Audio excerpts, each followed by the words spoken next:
The role of guarantor of the state, guarantor of the Constitution, if you will, or the changing Constitution, and the desire to maintain the credibility of the military with the street. And clearly it has credibility.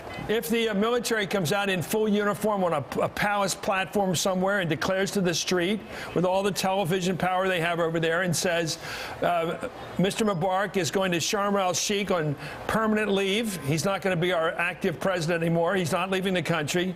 He's under our protection. We are going to rule until the open elections are held in September.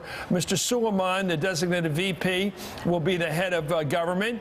Will that stop the rioting? Will that stop the, I should say, the protesting? It's going to put it, yeah, I think it will stop the rioting, but all but the most committed rioters. But there has to be some guarantees in there.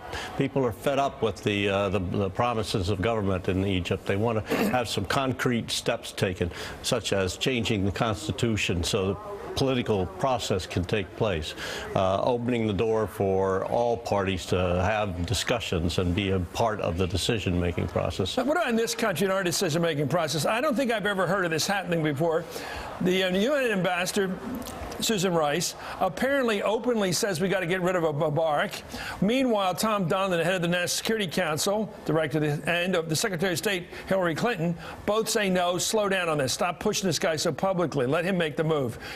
How did that leak? How can you leak out of the situation room? Isn't that supposed to be the high security room? Well, yeah, it is and it isn't. It's only high security until the participants walk out the door and then let their stories be known. Susan is correct. Mubarak, I mean, there's no way you could solve this thing with Mubarak in place. What the Secretary of State is saying is that, look, let's try and make this so it's a rational transition and you're not going to turn the place over to chaos.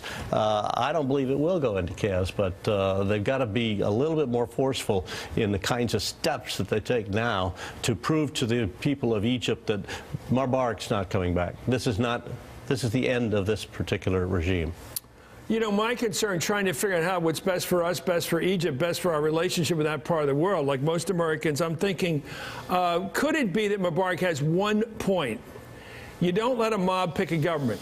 That's right. This is no environment. When he says you don't know the culture of this country, don't let the mob. This isn't the French Revolution. Let's make this the American Revolution, where we actually have a constitutional process. We actually prove to have a better government than the one we've dumped in London. Okay? That's the goal. Have better than what you had before, not worse. Right. Most revolutions, it seems, in third world countries go to worse. Right. That's true. Right? So let's not cheer for the mob to make the decision. Let's cheer for the mob to maybe get the government to make the right decision. That's different. Isn't that what the president was saying? He's not cheering for the mob. He's cheering for transition. He's cheering for the military to have a step in and to have an orderly transition in which steps are taken. That's 1, 2, 3.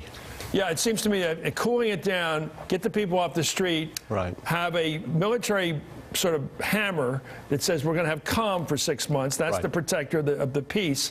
And then a clearly open door to a new kind of government. Open door and a number of immediate steps that are taken that gives credibility to what the military We've got to figure out what those are. I appreciate you coming on. Ambassador Edward Walker, who had all those posts over the Middle East, Israel, and Egypt as well. Coming up, we've talked a lot about the Muslim Brotherhood. We're ready to, well, are they willing to walk into this power vacuum? Of course they are. The question is that good for us? They say they've renounced violence. Okay, that's what they've said. But once they got some power, would the Brotherhood really support democracy in Egypt or simply turn it into an Islamic state like Iran? You're watching Hardball, only on MSNBC. The Chris Matthews Show, the Sunday show that puts the week in perspective. The hot button issues and nation's top journalists. The Chris Matthews Show. Your reign of greatness is over, Team DSRL. Prepare to be twisted, licked, and dumped. Get 'em, boys!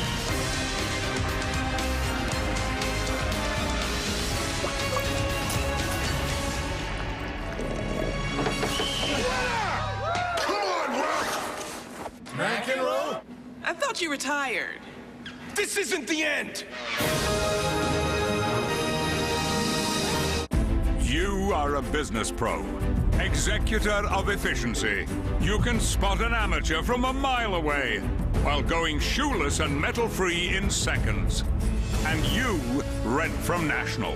Because only National lets you choose any car in the aisle and go.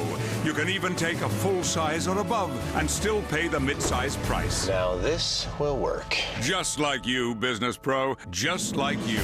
Go National. Go like a pro.